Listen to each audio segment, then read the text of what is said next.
Things are starting to get moving, aren't they, with regards to Arsenal adding new faces to their squad. Obviously, according to reports, it looks like Madueke will join.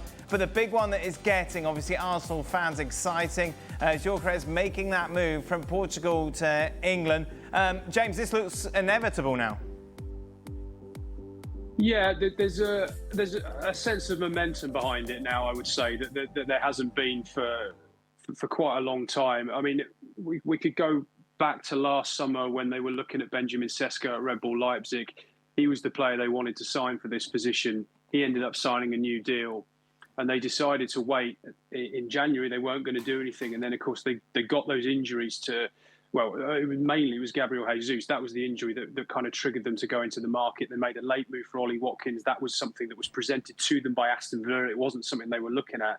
And earlier in that window, they were trying to get Sesko again, but they were told mid-season they couldn't get him. So the expectation was in this window that Sesko would finally be their man. But because Leipzig have not budged on the asking price at all, and Andrea Berta, the new sporting director at Arsenal, has a proclivity for negotiating multiple deals at the same time. He's been talking to the Sesko camp. They've been talking to the Gyökeres camp for a while. They've always liked Gyökeres. He was always on that shortlist, but I think Sesko was ahead of Gyökeres until probably the last couple of months. But because Sporting have started to show signs of a willingness to compromise, and I think the players' desire to move to the Emirates Stadium, and also the agent's desire to waive some of his fee, which has been quite a significant amount of money and has helped bridge the gap between the two clubs, has got us to a point now where we're likely to see Arsenal sign Gyökeres, hopefully for them, in time for them to go away to Singapore for their start of pre-season on Saturday. So let's go through your provisional starting 11 then, shall we, James? Is this team good enough, I suppose, to compete with Liverpool and Manchester City and win the title? Well, that's the million-dollar question. I mean, you're going to need players to hit the ground running there, aren't you? I mean, Zubimendi's going to have to come in and show that he can control games in the Premier League. If he's going to play as the sort of single six in that system, it's a huge ask for a player not knowing the league to come in as a single pivot and allow Rice and Odegaard to go on as the eights. We've put Madueke in this team on the left in the graphic.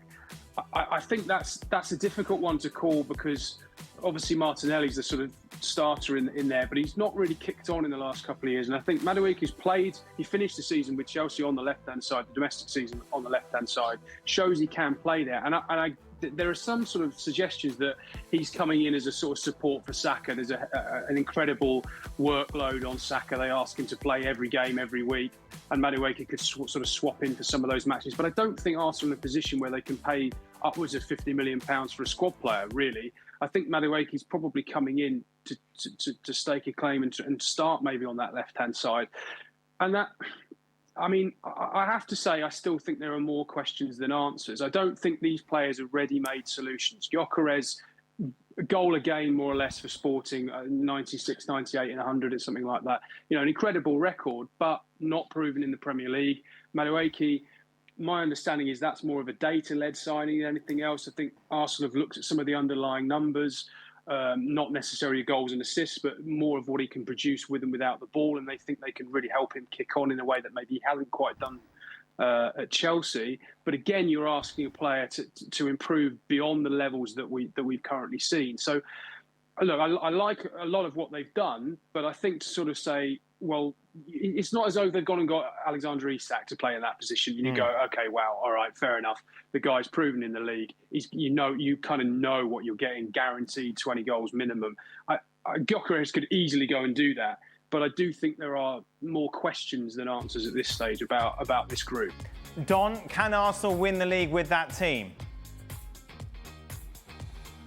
I think they can, but I mean, there's a lot of context to it. I mean, can they keep their discipline? I mean, that was a thing that harmed them last year. What's Arteta going to be like? Because the players sort of feed off his energy, and sometimes he goes over the line, and sometimes the players follow that. And 4 or 5, 6 red cards last season.